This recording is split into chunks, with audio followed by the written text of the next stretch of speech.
What's up, YouTube? Welcome to Make a Mill, the channel where we all want to make seven figures. So let's get started on our way to that journey right now. Right now. Okay.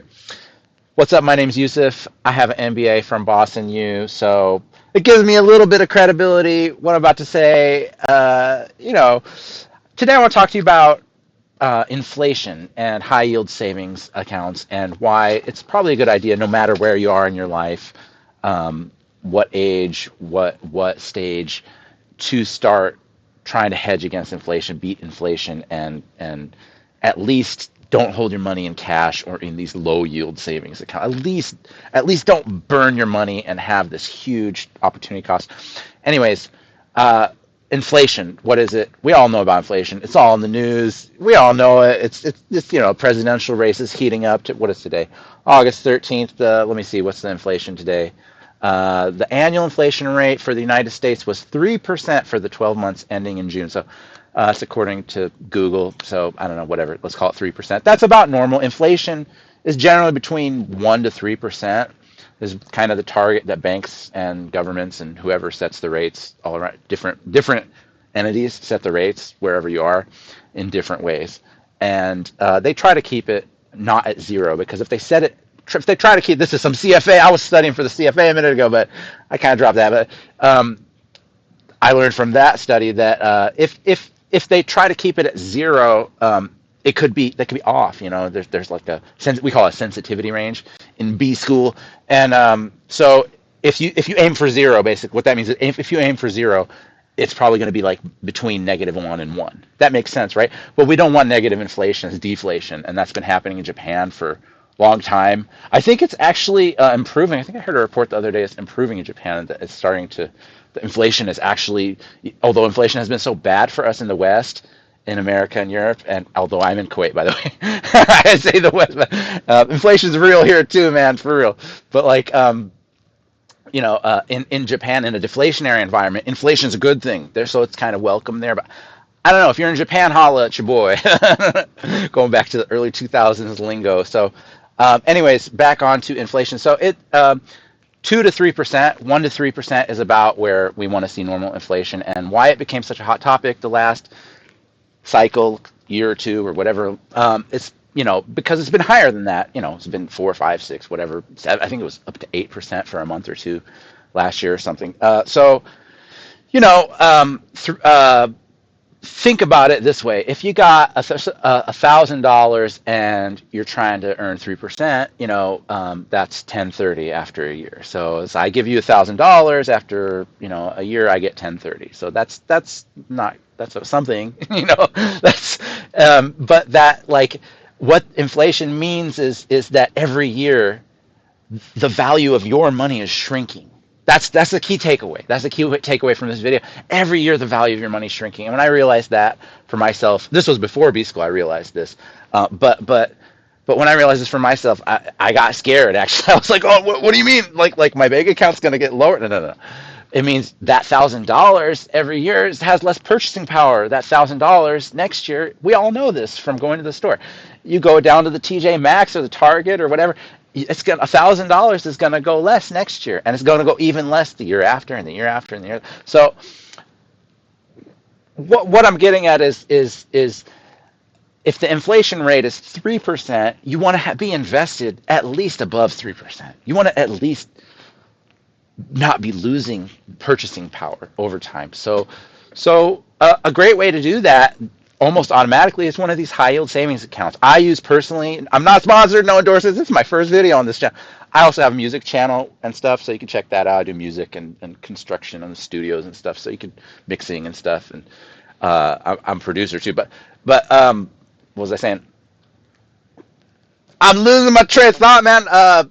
Inflation, high yield savings accounts. I use Ally, no endorsements. I also use Fidelity. So if you guys want to sponsor the channel, it's a new channel. But yeah, I don't think that's happening anytime soon. But yeah, it's great. Ally, I get 4.2% on my money, and at Fidelity, it's 4.96. That's a cash. The Ally is risk free.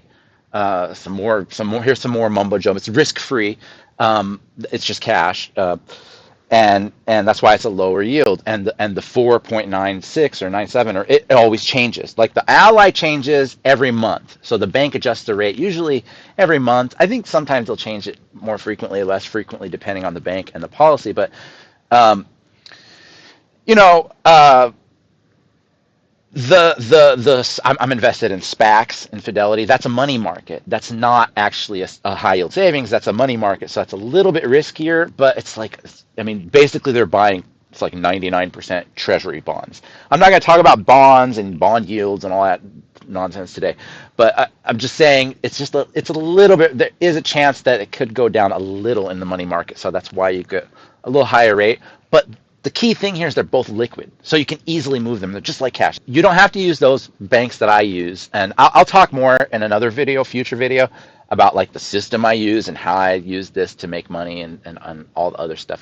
This is just the first video, but I would try to find something that's competitive. Just Google what's the Fed funds rate today, whatever day it is you're listening to this video. It changes every day, whatever, every period. What's the Fed funds rate? You know, let me do it right now. Let me drink my own Kool-Aid. What is the Fed funds rate today? Effective funds rate is at 5.33%. So yeah, so I try.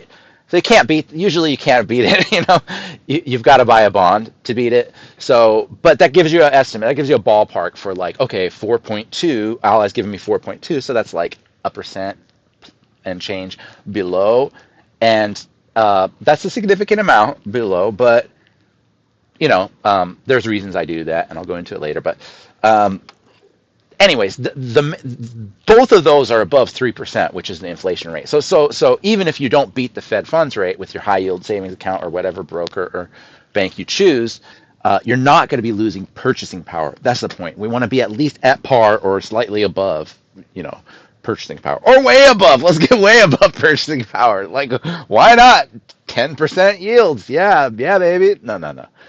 You got to be careful of, like, think about it this way. Would you put your money in a bank that just started and was kind of sketchy and down the street and didn't have a safe? Well, you know, it's like, no, yeah, like use common sense. No, you're going to put it in BOA or some like corporate bank or your local bank. You're going to put it in a trusted establishment, right? So this is not a great investment strategy. Like, I wouldn't try to like be making like dollar bills this way, right? Like even 5% is not a great yield. I mean, it's pretty good right now. If you're holding cash, you should definitely put it in high yield savings. But don't put in like BOA or some of these other banks. I want to name someone else. I don't want to just hate on BOA. I can't think of any other bigger. JP Morgan, whatever, Chase. You know, these are the standard savings account. They give you 0.1%, 0.3%. You see nothing. If you've got a savings account like that, just run. Run. Get out of there.